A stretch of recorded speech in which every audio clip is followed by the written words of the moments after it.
یہ وہ دور تھا جب دنیا اندھیروں میں ڈوبی ہوئی تھی اور ایک روشنی بغداد سے چمک رہی تھی. While Europe was in the dark ages, the Muslim world was igniting a golden flame of knowledge, faith and power.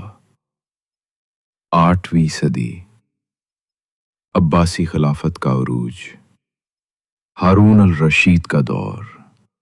Baghdad دنیا کا سب سے روشن شہر بن چکا تھا، نہ صرف طاقت کا مرکز بلکہ علم کا گہوارہ. The streets of Baghdad echoed not just with trade and wealth, but with scholars, poets and seekers of truth. Haroon الرشید کا خواب مامون نے بیت الحکمہ بنا کر پورا کیا، جہاں دنیا کا علم جمع ہوا. Greek, Indian, Roman sciences translated and transformed. ابن سینا، الخوارزمی، البرونی، علم کے ستارے.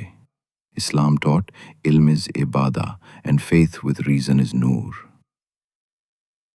1265 Mongols attacked, Baghdad burned, libraries gone, a civilization collapsed. مگر سوال یہ ہے، کیا ہم وہی عروج دوبارہ لا سکتے ہیں؟